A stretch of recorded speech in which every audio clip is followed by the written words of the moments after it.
I rise to present the budget for the year 2020-2021. 0 to 2.5 lakh, exempt now, will be exempt in the new scheme also. 2.5 lakhs to 5 lakhs, 5% now will be 5% in the new tax rate. 5 to 7.5 lakhs, 20% now will become 10% in the new rate. 7.5 to 10 lakhs, 20% now will be 15% in the new. 10 to 12.5 lakh, 30% now will now come to 20%.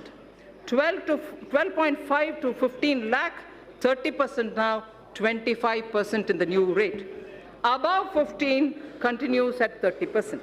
I propose to remove the DDT and adopt the classical system of dividend distribution tax, under which companies would not be required to pay DDT. The dividend shall be taxed only in the hands of the recipients at their applicable rates. The provisions of the Income Tax Act to mandate the Central Board of Direct Taxes, CBDT, to adopt a taxpayer's charter. The details of the contents of the charter will be notified soon. In the last budget, I had introduced the interchangeability of PAN and Aadhaar, for which necessary rules were already notified.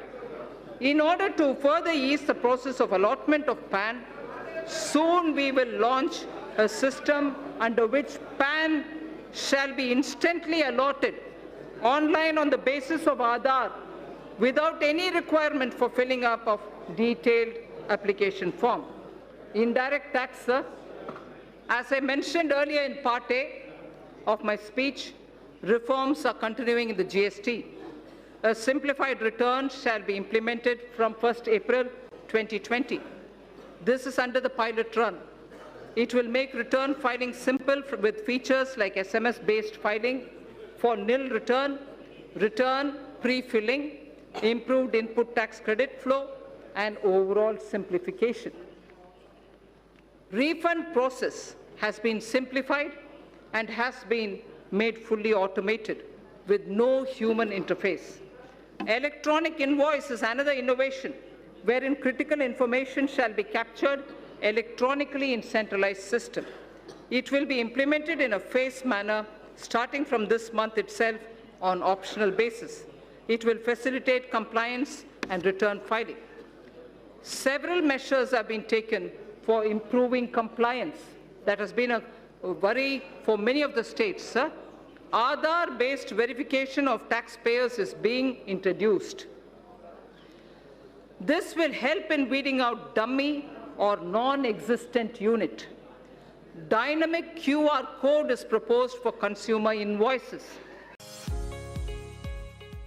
About 150 higher education institutions will start apprenticeship embedded degree diploma courses by March 2021.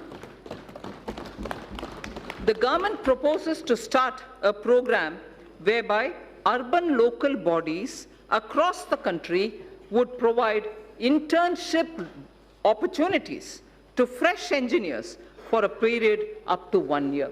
To students of deprived section of the society as well as those who do not have access to higher education, it is proposed to start a degree-level, full-fledged online education program. SAT exam is proposed to be held in Asian and African countries. It shall be used for benchmarking foreign candidates who receive scholarships for studying in Indian higher education centers. A national police university and a national forensic science university are being proposed in the domain of policing science, forensic science, and cyber forensics. Our government proposes to provide about 99,300 crores for education sector in 2021. On 31st December 2019, of 103 lakh crore worth projects. It consists of more than 6,500 projects across sectors and are classified as per their size, and stage of development.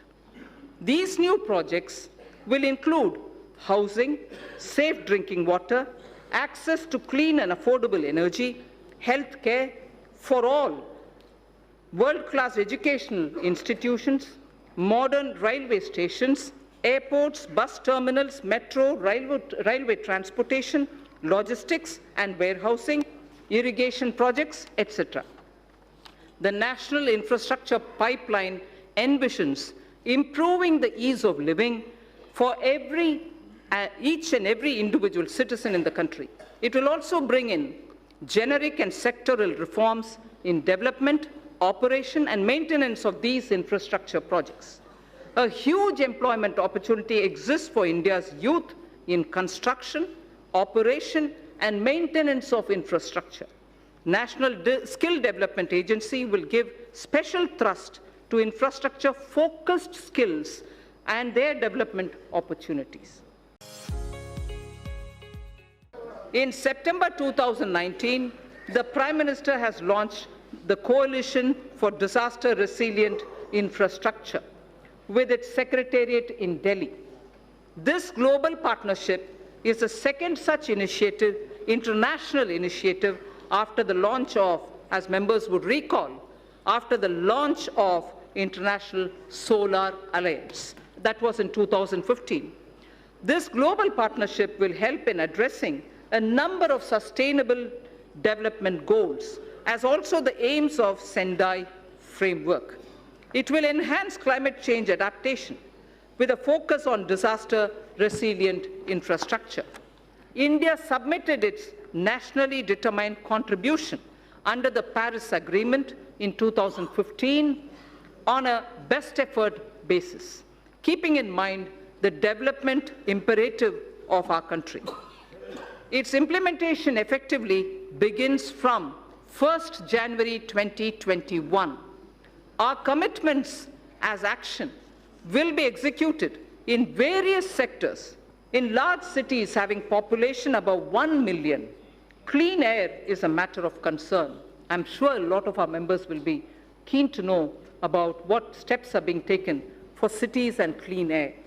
The government proposes, Honorable Speaker, to encourage such states that are formulating and implementing plans for ensuring cleaner air in cities above 1 million. Parameters for the incentives would be notified by the Ministry of Environment, Forests and Climate Change. Allocation for this purpose is 4,400 crores for 2020-2021. Startups have emerged as an engine of growth for our economy. Over the past year, our government has taken several measures to handhold them and support their growth.